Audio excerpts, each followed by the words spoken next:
Excuse me sir, నా పేరు శిరీష. మీరు అరెస్ట్ చేసిన కృష్ణని ప్లీజ్ ఒక్కసారి కలవచ్చా?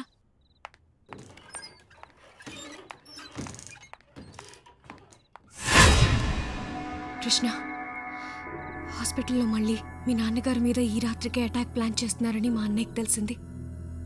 ఈ ప్రయత్నంలో ఎస్పీ గోగిన్రావు వాళ్లతో చేతులు కలిపి నిన్ను మీ వాళ్ళని హాస్పిటల్ నుండి తప్పించాడట.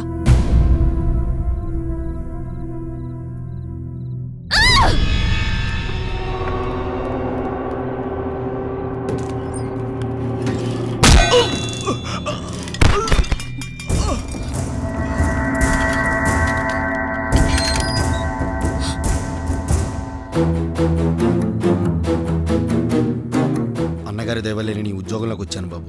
నువ్వు వెళ్ళు బాబు, నేను మేనేజ్ చేస్తాను.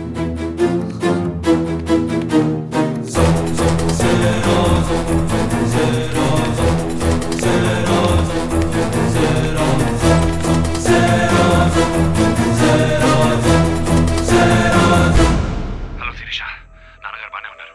కావాల్సిన జాగ్రత్తలు తీసుకుంటున్నాను. నువ్వు అర్జెంటుగా పోలీసులకి మీడియాకి ఫోన్ చేసి అన్నగారి పైన అటాక్ జరుగుతుందని చెప్పు. అలాగే కృష్ణ.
రాముడు, మన వాళ్ళని తీసుకుని ఇమీడియట్గా హాస్పిటల్కి వచ్చాయి.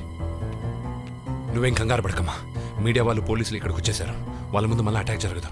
నేను ఇక్కడి నుంచి వెళ్ళాలి. కృష్ణ, నాన్న నువ్వు వెంటనే వెళ్ళి ఆనందరావుని కలవు. ఈ పాటి కూడా కొంత ఇన్ఫర్మేషన్ సంపాదించుంటాడు. అలాగే నాన్న. వాట్?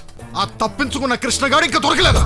అవును సార్, మేము మ్యాక్సిమం ట్రై చేస్తున్నాం కానీ కనీసం 4-5 టీములు పెట్టండి. ఎక్కడికి పోతాడు? ఇక్కడే ఎక్కడో తిరుగుతూ ఉంటుంటాడు. వాడు దొరికి తీరాలి. ఈ కుట్ర వెనక ఆర్కే అనేవాడు ఉన్నాడని ఆనందరావు అంకుల్ చెప్పాడు.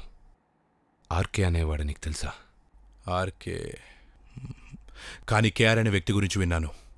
కేఆర్? అవును, ఏం చేస్తుంటాడు? Business man.